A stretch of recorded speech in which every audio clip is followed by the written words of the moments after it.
السلام علیکم ورحمۃ اللہ وبرکاتہ۔ دوستوں، ربیع الاول شریف کا وہ مقدس مہینہ آ چکا ہے۔ اس میں سنی صحیح العقیدہ اپنے گھروں میں، مدارس میں، مساجد میں، ہے نا، دکانوں میں، مکانوں میں، ہر جگہ نبی پاک علیہ الصلوۃ والسلام کی ولادت کا، میلاد کا جھنڈا لگاتے ہیں۔ جشن عید میلاد النبی صلی اللہ علیہ وسلم کا جھنڈا لگاتے ہیں۔ کچھ ایسے اعتراض کرنے والے ہیں جو بڑے ہی اچھے انداز میں اعتراض کرتے ہیں کہ حضرت یہ کیا کر رہے ہیں آپ اپنے گھروں پہ جھنڈے لگا رہے ہیں، آپ اپنی دکان پہ جھنڈے لگا رہے ہیں، آپ اپنے مدارس میں جھنڈے لگا رہے ہیں۔ بھائی اتنا پیسہ خرچہ ہوا ہوگا جھنڈے کو لینے میں، 1,00,000-2,00,000 روپے تو اس جھنڈے میں لگ گیا ہوگا۔ اگر یہی جھنڈے کا پیسہ ہم کسی غریب کو دے دیں، ہے نا، اگر یہی جھنڈے کا پیسہ جو 1-2 کروڑ کا ہے وہی پیسہ کسی فقیر کو دے دیں تو پھر ایسی کیفیت میں اس کی زندگی صحیح گزر جائے گی۔ آپ یہ حرام کام، آپ یہ بدعت کام کیوں کر رہے ہیں؟ بہت سارے ایسے بدعقیدے اندھے قسم کے لوگ آئیں گے جو آپ کو کہیں گے، یا آپ نے ان کی باتیں کہیں نہ کہیں سے یہ سنی ہوگی، آپ ان کو صرف یہ کہہ دیجئے گا کہ آپ اپنی بہن بیٹی کی جب شادی کرتے ہیں تو جب منڈپ سجاتے ہیں، ہے نا، جہاں نکاح خوانی کا پروگرام ہوتا ہے، وہ کتنے لگ جاتے ہیں؟ جب آپ اپنی بہن بیٹی کی شادی کرتے ہیں تو اس شادی میں کتنے اخراجات ہو جاتے ہیں؟ 5 لاکھ، 10 لاکھ، کتنے لاکھ روپے خرچ ہو جاتے ہیں۔ اگر وہی شادی جو آپ اپنی بیٹی کی یا بہن کی کر رہے ہیں، جس میں آپ 5 لاکھ سے 10 لاکھ، 10 لاکھ سے 15 لاکھ روپے خرچ کر دیتے ہیں، کیا کسی حدیث میں لکھا ہے کیا کہ بیٹی کی شادی میں یا بہن کی شادی میں 10 لاکھ خرچ ہونا ضروری ہے؟ کیا کسی حدیث میں یا قرآن میں لکھا ہے کیا کہ بیٹی کی شادی ہو یا بہن کی شادی ہو تو ایسی کیفیت میں اس کے اندر یہ ہونا چاہیے، بینڈ باجے کا انتظام ہونا چاہیے، ہے نا، اسٹیج پورا مکمل طور پر 1,00,000-2,00,000 کی سجی ہونی چاہیے؟ کیا کسی حدیث میں لکھی ہے؟ جب حدیث میں نہیں لکھا ہے تو آپ اپنی بیٹی کی شادی اتنی شان و شوکت سے کیوں کر رہے ہیں؟ جبکہ ہمارا مذہب یہ کہتا ہے کہ نکاح صرف اور صرف ایجاب و قبول اور 2 گواہوں کی موجودگی اسی کا نام ہے، تو اتنی فضول خرچی کیوں کر رہے ہیں؟ ارے بھائی، بڑے بڑے لوگ جو اپنے آپ کو پالیٹکس کا جو ہے ماہر کہلاتے ہیں، ان کی گاڑیوں میں آپ دیکھیے گا جھنڈے لگے ہوں گے، ہے نا۔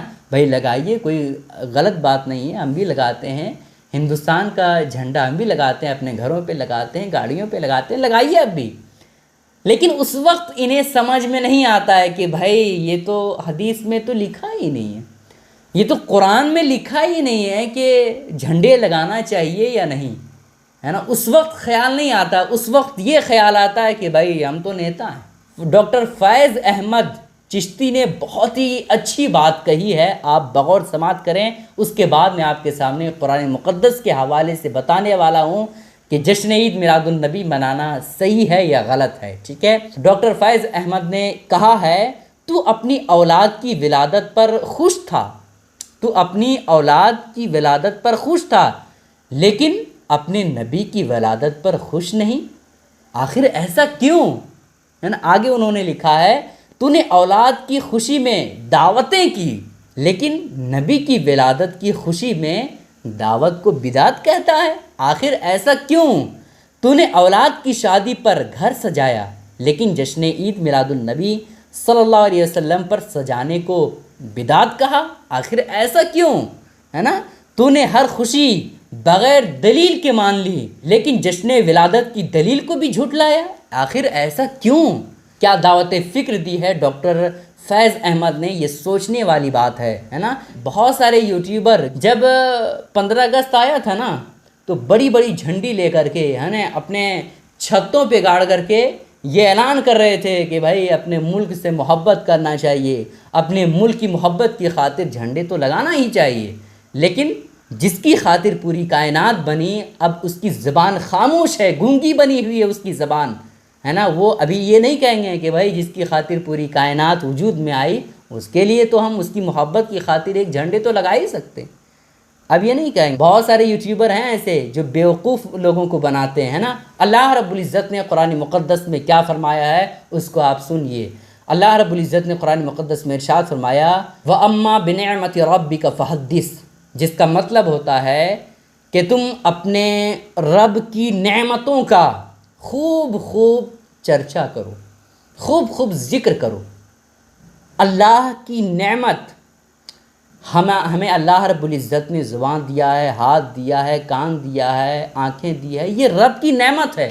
لیکن ان تمام نعمتوں میں سب سے بڑی نعمت نبی پاک علیہ الصلوۃ والسلام کو ہمیں عطا کیا، یہ سب سے بڑی نعمت ہے۔ تو رب تعالیٰ خود فرما رہا ہے کہ تم اپنے رب کی نعمتوں کا خوب خوب چرچا کرو۔ تو نبی پاک علیہ الصلوۃ والسلام کی میلاد منا کر کے اللہ کی نعمتوں کا ہم تذکرہ کر رہے ہیں، اللہ کی نعمتوں کا ہم چرچا کر رہے ہیں، تو اس میں غلط کیا ہو گیا ہے نا؟ اور اس طرح کی بہت ساری قرآن مقدس کی آیتیں ہیں، جیسے لقد من اللہ علی المؤمنین اذ بعث فیہم رسولا، تحقیق کے بے شک اللہ کا بڑا احسان ہوا مسلمانوں پر کہ انہی میں سے ایک رسول بھیجا۔ تو یہ رب تعالیٰ کی بہت بڑی نعمت ہے، اور جشن عید میلاد النبی صلی اللہ علیہ وسلم جب ہم مناتے ہیں تو اس میں کوئی بدعت، کوئی حرام چیز نہیں ہے، بلکہ یہ صحیح ہے، اچھا ہے، مستحسن طریقہ ہے۔ سمجھ رہے ہیں؟ اگر کوئی وہابی، دیوبندی، نجدی نہیں کرتا ہے تو وہ اپنی قسمت کی خرابی سمجھے۔ ہم اپنی قسمت پہ ناز کرتے ہیں کہ ہم جشن عید میلاد النبی مناتے ہیں، خوشیاں مناتے ہیں۔ آپ اس حوالے سے کیا کہیں گے دوستوں؟ نیچے کمنٹ کر کے ہمیں ضرور بتائیے گا۔ السلام علیکم ورحمۃ اللہ وبرکاتہ۔